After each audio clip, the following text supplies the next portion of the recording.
Hello, High Country Gamers! Welcome back to another spooky edition of Pixel Peak. I come to you as a cloaked John Luke. And I'm Slade. John, why are you talking like that? Like what? Like that, you're not evil Kermit, dude.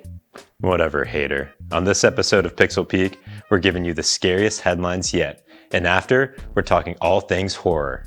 Afterwards, we'll take it to Josh's apartment to play some horror games in VR. And lastly, we'll end it with a retro rewind on the series that birthed the survival horror genre, Resident Evil. All of that and more on this absolutely terrifying episode of Pixel Peak. Let's go. Helena Taylor, former voice actress of the iconic character Bayonetta, revealed to a Twitter audience that she was offered only $4,000 for her voice work in the upcoming Bayonetta 3, sparking outrage online and calling for a boycott of the long-awaited title. Further reports, however, have come out revealing she was actually offered anywhere from $15,000 to $20,000 over multiple sessions for the game. She is now presumably facing backlash as a result of the misinformation online. Silent Hill has risen from the grave as Konami recently held a 50-minute presentation focused on the franchise. This presentation revealed several things such as a Silent Hill 2 remake for modern consoles, as well as new Silent Hill games, Silent Hill F and Silent Hill Townfall. A new film titled Return to Silent Hill and an interactive streaming project were also announced. In a similar fashion, Capcom held a mini-event for upcoming Resident Evil news, though an in-depth look at the new Resident Evil 4 remake ended up stealing the show. Resident Evil producer Yoshiaki Hirabayashi stated that a Code Veronica remake to complete the older title remake compilation is not currently being developed. However, they say, if the opportunity arises, they will consider remaking Code Veronica.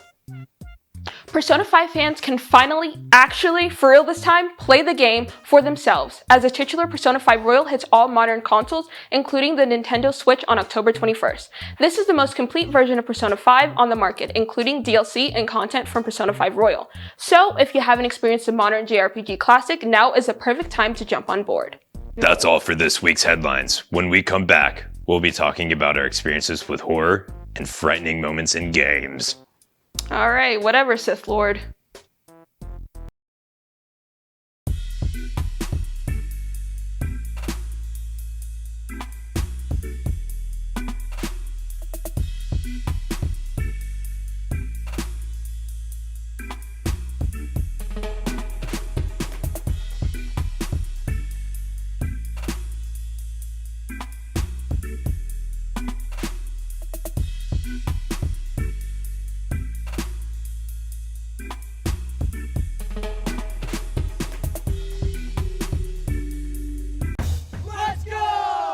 To a place where you can grow. A place to be heard. And take a closer look. A place where you can crush it. And push yourself. A place to find your voice. This place rocks. And rolls. A place where you can get out. A place you'll never forget. So where is this place? Let me show you.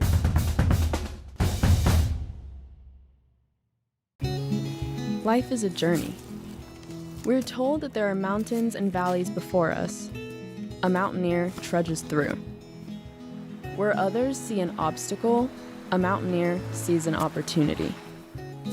A mountaineer climbs tomorrow's mountains today. So what is a mountaineer? A mountaineer is you.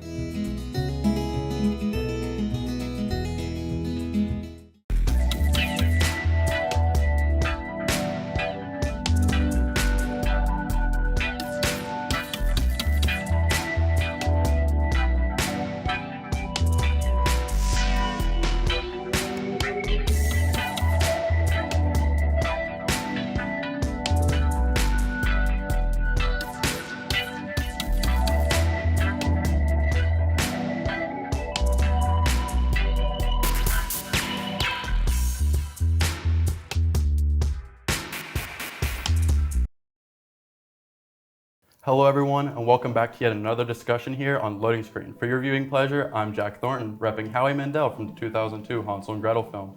For this week's talk, we talked to two Joshes about their experiences playing horror games. I really like the outfit. I just have to say that right now. Thank you. Shoes make the touch. Yeah, perfect. Yeah. Perfect. I don't know. I would say that I dressed out. Yeah, y'all are very underdressed. What are He's going as John Luke. Exactly. What are you talking about? So I should have guessed that. It's whatever. It's fine. A past version of myself, a shell, if you will. Dang. Anyway, what are your questions? What was the first game that scared y'all as children? Oh my God. Okay, I think Slender, the original. I was at a sleepover in the 6th grade, and all my friends were there. All of us. We were in my friend's basement, and we were like, let's play Slender. And I heard that, and I went pale. I was like, I can't do it. I can't. I had to go upstairs to the living room and just stay there. I was way too scared for my own good. Scared? Did you ever beat it? Yeah, I mean, like last year when I finally had the courage to, and even then I really didn't. I played Slender the Arrival last year. Yeah, no, but the original 8 pages. Couldn't do it. It is a classic. I remember watching, I think it was Tobuscus play it. Oh God. Yeah. Yeah. What about you, Joe? Oh, taking this one off. Yeah, the first one, I would say SpongeBob Battle for Bikini Bottom. It was, honestly. Wait, really? Yeah, because. Wait, elaborate. So, like, the first couple bosses, it's not a scary game at all normally, but the last boss of the game basically is a robot Patrick, and there's a cutscene where it'll jump at you. And as soon as that happened, I was terrified. I mean, I just never played the game again. Really? It was a long time ago. I was, probably 4 or 5 years old, but it is what it is. I haven't touched it. I might get the remake, but who knows? Who knows? You should go check it out again. That's crazy. Last answer I'd expect, honestly. That's funny. Are there any examples of when you two played video games where even recently just had to turn it off, like could not play it anymore, just you thought bricks were gonna come out of you? I would say that Slender the Arrival definitely was always like a really, really scary experience, but I would say that the newest Resident Evil, the remake of 2 I recently played, Resident Evil 2 remake, that was scary. Mr. X looks insane. Oh my God, like, and everything with that was just going through and trying not to like, I was tense the whole time, the entire time, like, could not put it down. I don't know, I played with Cameron and it was a lot of fun, but definitely the scariest like experience I've had recently. I guess you could say my most terrifying experience recently was I tried to play Hello Neighbor probably a couple months ago, but I'm not the one for jump scares or anything like, super scary, but I do like those thrillers that make it the slow build up, the tense ones. So the moment I started playing it, I just kind of like, there's certain parts where I was like, I don't want to go there, and I'll just quit the game. I didn't want to even just have the risk of being jump scared. Like I love horror, but I hate jump scares. I hate being terrified, if that makes sense. No, that's good. For sure. What is your favorite Halloween like theming in games, and like what makes it special to you? Ooh, okay. I actually have a really good answer for this. Banjo-Kazooie, platformer, N64, had this really, really, really good level in it called Mad Monster Mansion. And it was all like Halloween themed and everything like that. You had your tombstones, you had a giant mansion in the center with all these rooms and things like that. You had ghosts, you had ghouls, you had pumpkins, literally like everything. I think the main character, like one of the power-ups, he turns into a pumpkin and you walk around and you like go in the gutters and stuff. It's a really well done level, but the theming is just what did it for me. Also really, really good music too. Honestly, yeah, great Halloween theme in a game. For me, I guess I could say I haven't played many, Halloween themed games recently, but I guess one I could say would be Majora's Mask. I really love. It's not really a horror game, but you could kind of say it in a sense. It's dark. It's man. terrifying. It's dark. Right. It's when you put on the mask. Oh my goodness. No, like, that's scary. Certain things, like I wouldn't let my kids play it. If I have kids, but it's a pretty interesting game too, pretty deep too. So it kind of gives me chills every time I play it. Dude, I've played it multiple times. I should go as Skull Kid for Halloween. That's a great idea. That's actually a great idea. With the mask on? Yeah. Oh my God. You would get some jump scares immediately. No, you would get some people. For sure. Yeah, no, honestly, good pick. And on the topic of that, I mean, Twilight Princess, too. Oh, yeah. Also super dark in a lot That is of crazy, places. yeah, Zelda. Everything like that, yeah. I mean, not really Halloween-y, but scary nonetheless. Oh, for sure. It's like, it's worth the Halloween visit. Yeah, Definitely absolutely. Is there any like gaming console that y'all correlate specifically to Halloween? Let's see. If anything, it would probably be my old GameCube, because that's where all the scariest games that I had played back in the day were always when I was a little. Because I'm not as scared, nowadays. But whenever Luigi's Mansion. yes, Luigi's Mansion, another classic. So GameCube for sure. I'm gonna say this is kind of like this happened on Halloween. So like Smash Bros had just come out, Smash Ultimate. I talk about that game a lot, love it to death. But like it was honestly the best thing. I think it was the last time I ever went trick or treating, just like with your friends. You're older now and everything like that, but it's when we all came back and we all played Smash and just ate candy after the fact. Like that was honestly like I have a lot of nostalgia towards that. That was like 2018 or something, or no, it would be 2019. Yeah, it was a lot of fun. I would associate like the Switch with that for sure. I mean, personally, I would prefer to be trick-or-treating than anything else. For sure. Are you going this year? I wish. Really? I wish too. I honestly would rather be doing that. Okay, yeah. I got you. I get that. Well, that'll be it for this week's loading screen. Right after this break, we take it back home to play some PlayStation VR games. Stay tuned.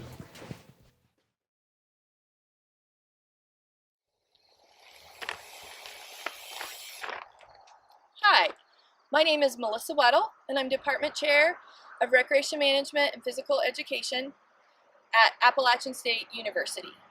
We offer 2 degree-granting programs, one in Recreation Management with a focus in Outdoor Experiential Education, Recreation and Park Management, and Commercial Recreation and Tourism. Our second degree-granting program in Health, Physical Education, and Coaching offers teacher certification for public schools in health and physical education. You can get a minor or certificate in coaching. We are the front porch to the Beaver College of Health Science, where our focus is on quality of life, wellness, and physical activity. We're located in the beautiful mountains of Boone, North Carolina, so come join us, check out our website, or take a class.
Watching that discussion was genuinely the most horrific thing I've witnessed this year, and I'm not talking quality control. For sure.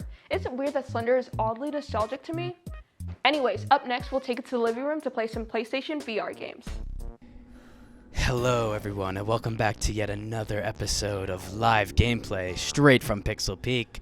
I'm your host for the night, Josh Diamond, and here with me on the screen we have Resident Evil Biohazard. And in the corner, in the chair, the man himself, John. It's bright. It's just very bright. Quick disclaimer, we don't have means of actually playing in VR because for some reason the PlayStation Live won't handle it. Hey John. John, smile and wave. Anyway, so we're sitting here today playing Biohazard. I'm very scared right now. That's why we're making John do it, because he was the only one that stepped up to the challenge. I didn't want to step up to the challenge, per se. Let's have some fun.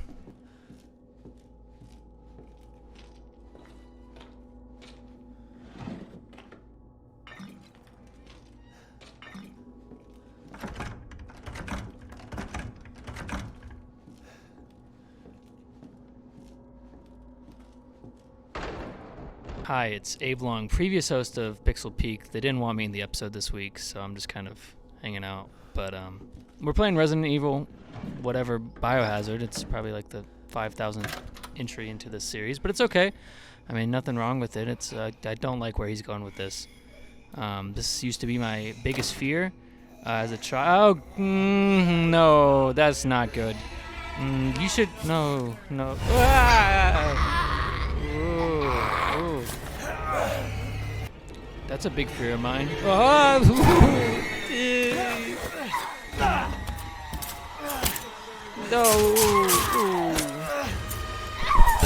Not through my hand. That was like last week with your mother. He is getting assaulted by his wife, Mia. He got stabbed through his left hand, which will be the first of many, many times he will get stabbed or lose his left hand.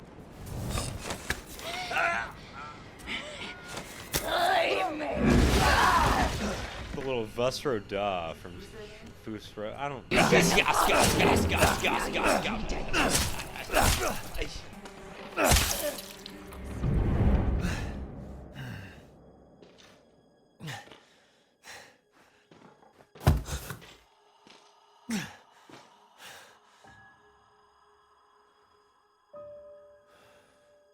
Talk about marital problems. So for the people that don't know, what's happening right now is his wife, which was the lovely lady just stabbing him, Mia, went missing for 3 years, and he's come to find her, and he's found this nightmare house in the middle of a Louisiana bog, and the phone is ringing, and he doesn't know where the phone is coming from. Yeah, dunce. Dude, what the f is going on? My name's Zoe. There should be a way out through the attic. Attic. Go there. Now. This is kind of a sexy photograph, I'm not gonna lie. It's not actually. You're gonna edit this out, aren't you? Anyways. So I'm not having a great time right now. Gonna be honest. This whole aesthetic of this house is freaking me out because it reminds me of my grandparents' house. I think I need to talk to someone about this, honestly. Okay, I gotta go make her respond.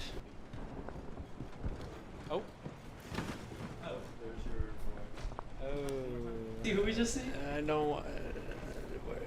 This is what you call a jiggle peek in Valorant. She's gonna be up there, and I don't want to see her up there. Oh, It's okay. It's okay. It's me. I don't like you that much anymore. No, you didn't. I don't find her attractive. That's a gag. Left hand. My mom watches this. Really? Now, let's see how you feel. Please do it. Please do it. Do it. Oh yeah, you're not surviving that. Thank God it's not my right hand. What do I do? What do I do? I'm just going to go press the button. Yeah, I'm not going to send this episode to my mother. That's for sure. I have a gun now.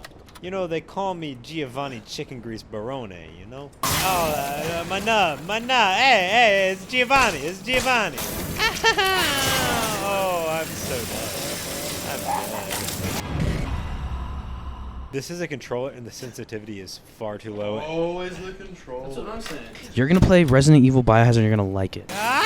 Sorry, I'm focusing so hard. I'm missing, and she's two feet away from me.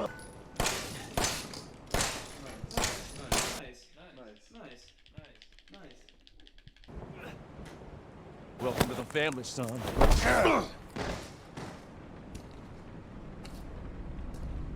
Am I going to the family dinner? Oh, there's my hand back. Yep, your hand is back on you. A good thing I have my Apple Watch. Oh, family dinner. Where am I? You've barely touched your brains. Meme all passed out. Can't do much. Nothing like a bunch of grubs. Yeah. Yes, sir. No, I am eating it. Shut up. What is this, Saudi Arabia? That's not going God damn it. I bet it's that cop again. No, that... Pigs. I'm based. Hey, Meemaw. You've barely touched your supper. I've had better meals in my time, but your mother's also cooked for me. Personally, I wouldn't eat any of that food. This looks like my fridge.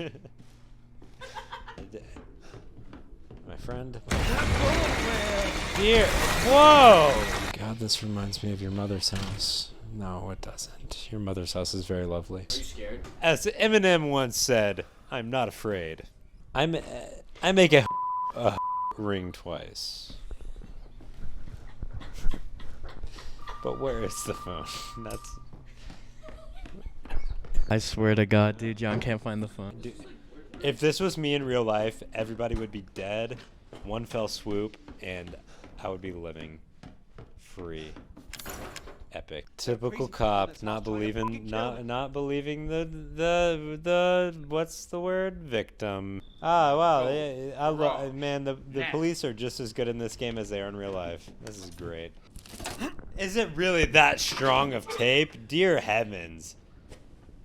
By George. Serves him right. Honestly, I don't feel bad. Do it some more. Whee! We're going for a ride. Woohoo! Ow! Oh! Eee! Ah! Snap my neck. Story of my life. That's all, folks. What are the final remarks for Resident Evil Biohazard?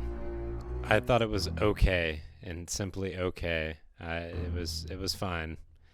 It was fun for tonight. I would never play it again. Do you think your Valorant skills helped you out in any way against the people you faced tonight? No. It was on controller, and those are lame, and the sensitivity was really low, and I felt like a little newbie butt. Jack, as someone who's been very seasoned in this horror genre, how do you think John did tonight? I think he did really bad. Well, you heard it here first, folks. John didn't necessarily get out on time. And you know what? That's okay. We believe in him, and maybe next year, bud. Better luck.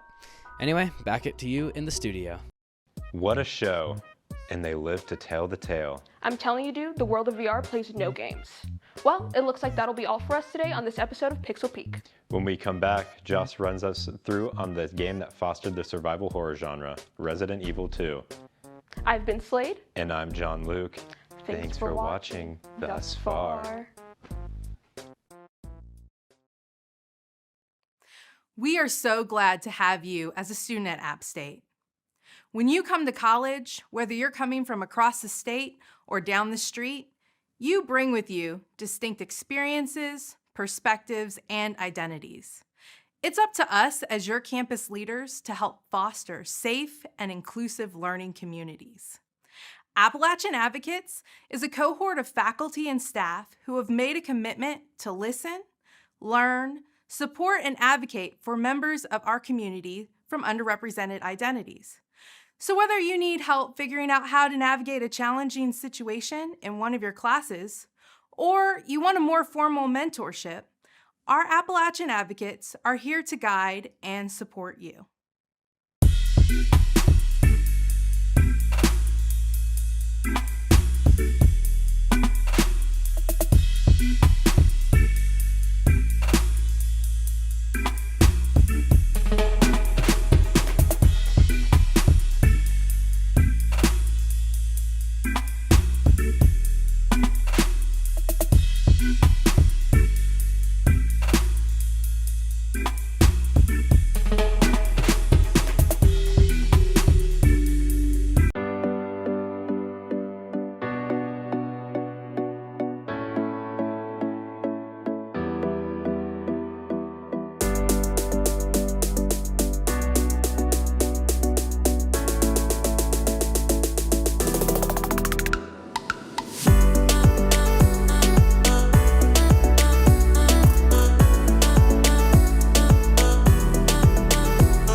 The essence of the survival horror genre has always been based on one word: fear. Whether acting under the gun of a countdown, rationing the last of your limited resources, and of course, the unknowable threat that always seems to be looming in the distance, there exists an organic feeling of dread as you experience the nature of these games. One game, from the very beginning, has demonstrated all of these elements while simultaneously pushing the envelope further for future installments down the line. That game, of course, being Resident Evil 2. The player finds themselves in Raccoon City in the center of chaos. By now, most of the population has been turned into zombies as a result of the T-virus, a then unknown biological weapon created by the pharmaceutical company Umbrella. The player controls Leon Kennedy on their first playthrough, a police officer on his first day of the job, and can choose to play as Claire Redfield, a college student, on subsequent playthroughs. Playing as each character reveals different routes and story beats, giving context to the overarching story as you try to escape Raccoon City with any remaining survivors. Players explore iconic set pieces of Raccoon City, most notably the police department, the Raccoon City sewers, and an abandoned factory, all while managing resources and ammo to try and escape.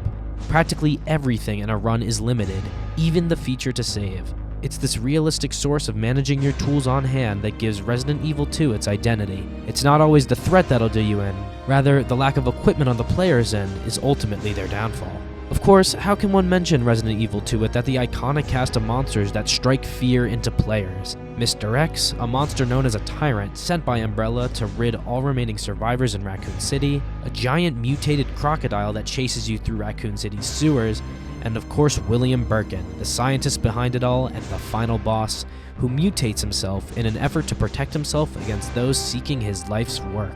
As the years go by, it's important to note the strides and achievements in technology and how they aid in enhancing the experience of horror immersion. With this said, I feel as if the philosophy with Resident Evil 2 was to do a lot with the little resources they had. Giant, complex amalgamations made from polygons and textures seemed to give more effect back in the day, and ultimately made the look of horror games a household classic of the time.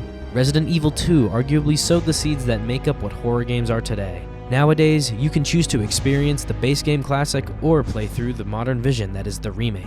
Regardless, Resident Evil 2 will forever be a staple of the genre, but you'll just have to see that for yourself, I suppose. I've been Josh Diamond. Thank you so much for watching. Come on, time to leave. Now? What's wrong? Is something following us? We have to go. We don't have any time to waste. Go? Where? Hey, it's up to us to take out Umbrella.